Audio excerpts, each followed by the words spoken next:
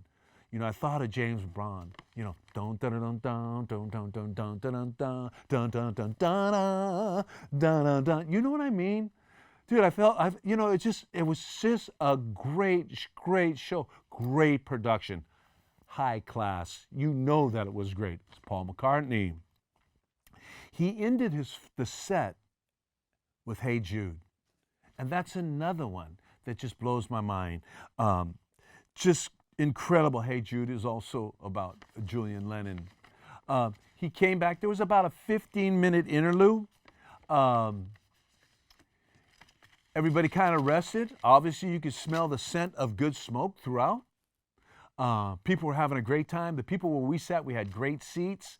My wife was having a great time. We were having a great time. It was just great. The vibe was just old school, new school. It's nice to see that. They came back. They looked fresh. And they came out, and Paul McCartney did a thing. Thanks to Peter Jackson, they did a thing called I Got a Feeling. I got a feeling deep inside. They did that.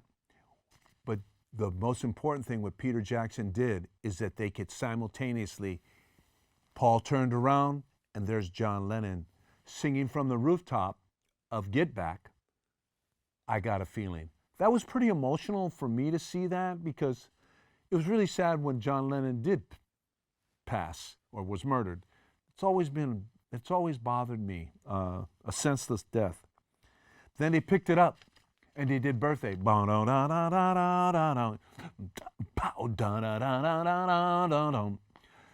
You say it's your birthday. Yeah. Man, that was a good feeling. I thought there was going to be a birthday cake or something coming out. The visuals that they were doing on the screen were outstanding, but I really wanted to tell you the truth, I wanted a birthday cake from Old Danville Bakery by my sister Karen. You know, that's what I felt like when I wanted to have that. You know, I don't know why I was thinking that, but I said earlier, I partake before we got in. So anyhow, so then they started going, they did Helter Skelter, which I think is just an amazing song. They blistered it. I mean, what I mean by blistered it, you go to the top, going to the top, you know what I mean? And it was just magnificent. Great song, great interpretation, great Paul McCartney. Then they did Carry That Weight. I'll tell you, Carry That Weight, and then they did The End. Was like the finale of when you heard their albums back in the day. And when you ever heard that album and clapped it, played it, and his band is spectacular. But when they do stuff like that, you just get all these memories. You get Paul, you get George, you get Ringo, you get John. All these songs that these guys did over a period of time. The Beatles were truly one of the greatest groups of all. In my mind, they've always stand out. The Beatles, the Rolling Stones, Michael Jackson, Van Halen, Led Zeppelin. You know, you could go on, but those guys will live on forever. Aerosmith, AC/DC, but there's only one Paul McCartney. Paul McCartney is a world treasure. May God bless Paul McCartney, and may you sing till you're 100 if it's possible. And all you need is love in this world. So I want to thank you for bidding the time of me just to say how great the show was. But we all need love in this world. Peace in the world. Love and peace to Ukraine. And peace to all of you. Love you all. Peace. This is Gregory Correa, the host of Harmonics. Peace and love.